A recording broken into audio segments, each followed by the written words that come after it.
जय माता दी। धन और समृद्धि की प्राप्ति के लिए माँ लक्ष्मी की पूजा का विशेष महत्व होता है। विशेष रूप से माँ के वैभव लक्ष्मी स्वरूप की पूजा अत्यंत फलदायी मानी जाती है।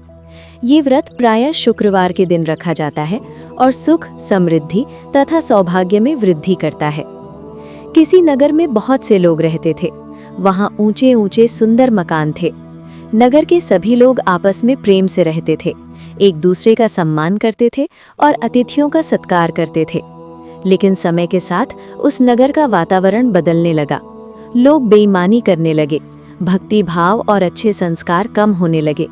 शहर में शराब, जुआ, चोरी और अन्य बुराइयां फैल गईं। उसी नगर में सावित्री नाम की एक स्त्री अपने पति के साथ रहती थी। सावित्री बहुत धार्मिक, संतोषी और सरल स्वभाव की थी। उसका पति भी पहले बहुत सज्जन था। दोनों भगवान की भक्ति में समय बिताते थे और किसी की बुराई नहीं करते थे। धीरे धीरे सावित्री का पति बुरी संगत में पड़ गया। वो जल्दी अमीर बनने के चक्कर में गलत रास्ते पर चल पड़ा। उसे शराब और जुए की लत लग गई और उसने अपनी सारी संपत्ति गंवा दी। सावित्री बहुत दुखी हुई, लेकिन उसने भगवान पर विश्वास बनाए रखा और भक्ति करती रही। एक दिन दोपहर के समय एक तेजस्वी वृद्ध महिला उसके दरवाजे पर आई।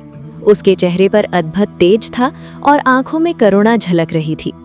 सावित्री ने उन्हें आदरपूर्वक घर में बैठाया। महिला ने कहा, क्या तुम मुझे पहचानती नहीं? मैं हर शुक्रवार माँ लक्ष्मी मंदिर में भजन के समय आती हूँ। फिर वो बोली, तुम कई दिनों से मंदिर नहीं आई, इसलिए मैं तुम्हें देखने चली आई। सावित्री भावुक हो गई और अपनी सारी दुख भरी कहानी उन्हें सुना दी। महिला ने कहा, बेटी, सुख और दुख जीवन का हिस्सा है। तुम चिंता मत करो, अब तुम्हारे अच्छे दिन आने वाले हैं। तुम माँ लक्ष्मी का वैभव लक्ष्मी व्रत करो। उन्होंने व्रत की पूरी विधि बताई और कहा कि ये व्रत करने से सभी मनोकामनाएं पूर्ण होती हैं। सावित्री ने जब आंखें खोली तो वो महिला वहां नहीं थी। तब उसे समझ आया कि वे स्वयं माँ लक्ष्मी थी। अगले शुक्रवार से सावित्री ने पूरी श्रद्धा से व्रत करना शुरू किया। व्रत का प्रसाद उसने पहले अपने पति को दिया।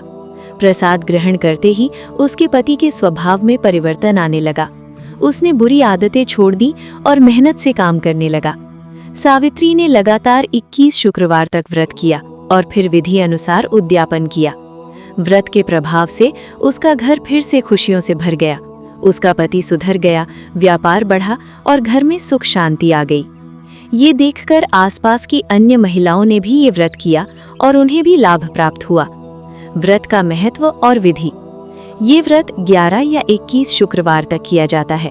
अंतिम शुक्रवार को उद्यापन किया जाता है। माँ लक्ष्मी को खीर का भोग लगाया जाता है। 7 महिलाओं या कन्याओं को तिलक कर प्रसाद व पुस्तक दी जाती है। हे माँ वैभव लक्ष्मी, हमारी सभी विपत्तियों को दूर करे, हमें सुख, समृद्धि और सौभाग्य प्रदान करें। आपकी महिमा अपरंपार है। आपकी जय हो। अगर आपको ये कथा अच्छी लगी हो तो इसे शेयर करें और भक्ति से जुड़े रहने के लिए हमारे चैनल को सब्सक्राइब करना ना भूलें।